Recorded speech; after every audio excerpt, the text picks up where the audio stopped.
Israel যুক্তরাষ্ট্র পরম মিত্র এ কথা কারো অজানা নয়। তবে সম্প্রতি ট্রাম্প নেতানিয়াহুর সম্পর্ক নিয়ে কম জল ঘোলা হয়নি। শোনা যাচ্ছিল নেতানিয়াহুর দিক থেকে মুখ ফিরিয়ে নিয়েছেন মার্কিন প্রেসিডেন্ট ডোনাল্ড ট্রাম্প। খুব বেশি দিন হয়নি এ গুঞ্জনের। এরই মধ্যে শোনা যাচ্ছে মার্কিন পার্লামেন্ট ইসরায়েলের জন্য নতুন সহায়তা বিলের অনুমোদন দিয়েছে। ইসরায়েলি সংবাদ মাধ্যম দ্য টাইমস অফ ইসরায়েল এ তথ্য জানিয়েছে। সংবাদ মাধ্যমটির প্রতিবেদন অনুযায়ী ইসরায়েলের কাছে বোমা গাইডেন্স কিট ও সংশ্লিষ্ট সহায়তা সামগ্রী বিক্রির জন্য $510 মিলিয়ন একটি চুক্তির অনুমোদন দেওয়া হয়েছে মার্কিন পার্লামেন্টে। সম্প্রতি ইরানের সঙ্গে সংঘর্ষে বিপুল পরিমাণ অস্ত্রশস্ত্র ব্যবহার করার পর ইসরায়েল এই সরঞ্জামের অনুরোধ জানায়।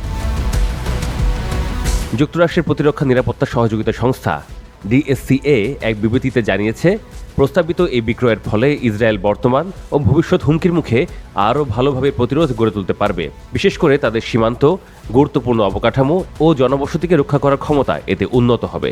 DSCA আরও জানায়, ইসরায়েলের নিরাপত্তা বিষয়টিকে সবসময় অগ্রাধিকার দেয় যুক্তরাষ্ট্র এবং তাদের একটি শক্তিশালী ও প্রস্তুত আত্মরক্ষা ব্যবস্থা বজায় রাখতে সহায়তা করাটা যুক্তরাষ্ট্রের জাতীয় স্বার্থের অংশ।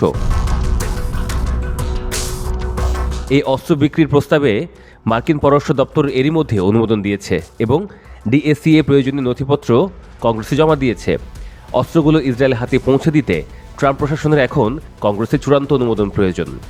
DSCA জানিয়েছে, এই চুক্তির আওতায় ইসরায়েল 2000 পাউন্ড ওজনের BLU-109 বাংকার বাস্টার বোমার জন্য 3845টি জয়েন্ট ডিরেক্ট অ্যাটাক মিউনিশন বা JDAM গাইডেন্স কিট এবং 500 পাউন্ড ওজনের MK-82 সাধারণ বোমার জন্য 3280টি JDAM কিট কিনতে চায়।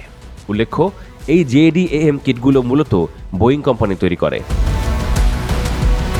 ইরান ইসরায়েল 12 দিনের যুদ্ধের পরপরই এই সিদ্ধান্ত নিল যুক্তরাষ্ট্র। গত 13 জুন ইরানে নজিরবিহীন হামলা চালায় ইসরায়েল।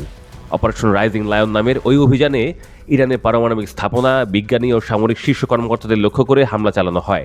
যদিও তেহরান দাবি করে তাদের পারমাণবিক কর্মসূচি পুরোপুরি বেসামরিক, কিন্তু যুক্তরাষ্ট্র ও অন্যান্য পশ্চিমা শক্তিগুলো মনে করে ইরানের লক্ষ্য পারমাণবিক অস্ত্র অর্জন।